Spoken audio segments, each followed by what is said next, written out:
ஞானசம்பந்தருடைய அவதாரத்தை முருகனோட அவதாரத்தை ஒத்துக்க மாட்டாரு. 63 நாயன்மார்கள்ல ஒரு நாயன்மார் குஜராத்தை சேர்ந்தவர். திராவிடம் அப்படிங்கிறது ஒரு பிரதேசத்தை குறிக்கிற வார்த்தை. திராவிட சிசுங்கிறார். முஞ்ஞானத்தை பெற்றார் சம்பந்தர் தாம் உணர்ந்தால் அந்நிலையில் அப்படின்னு தான் சொல்றாரு. மொட்டையடி சித்த பரமேஸ்வரன்னா யார் அப்படின்னா ஆதிசங்கர ரூபேடு பகவான் பின்னாடி அவதாரம் பண்ண போறத முன்னாடியே சொல்றது அப்படின்னு. அதனால கைலாசவாசியான பரமேஸ்வரனே தான் அஜனா உள்ள பகவான், பிறவாத தன்மை உடையவன் இறைவன் அப்படின்னு நம்ம சாஸ்திரங்கள்லாம் சொல்றது.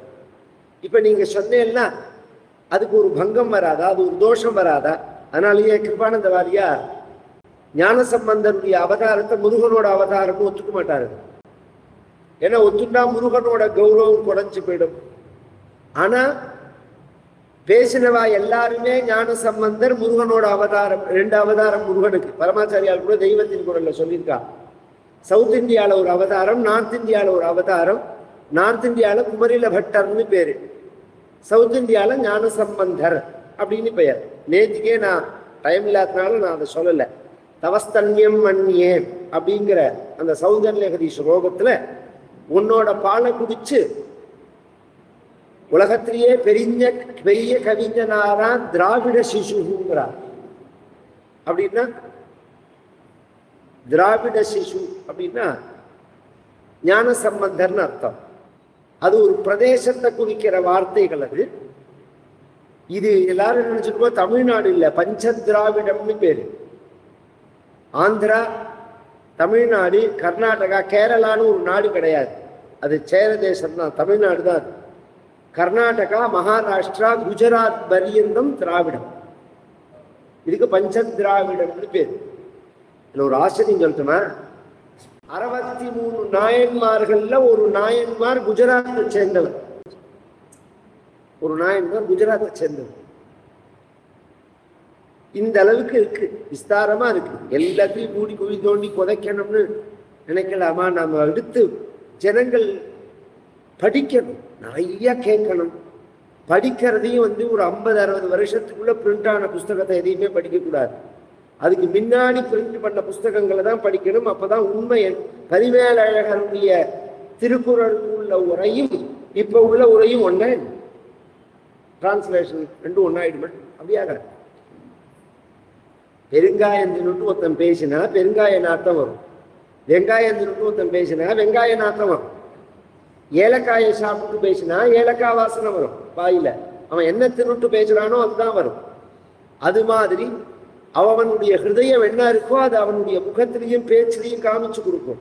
அந்த மகான்கள்லாம் பண்ண வியாக்கியானங்களை படிச்சாதான் அதோட உயர்வு என்னன்னு தெரியும். பெருங்காய வெங்காயத்தில் அவன் பேசினதெல்லாம் கேட்டோம்னா அந்த நிலையில தான் இருக்கும் அதனுடைய வியாக்கியானம். அந்த பரிமேலழகர் உரை மாதிரி பழைய புஸ்தகங்களை தேடி படிச்சாதான் சத்தியம் எதுன்னு புரிஞ்சுக்க முடியும். இந்த திராவிடம் அப்படிங்கிறது ஒரு பிரதேசத்தை குறிக்கிற வார்த்தை. திராவிட சிசுங்கிறார். இந்த விஷயம் தவஸ்தன்யம் மன்னியேங்கிறார்.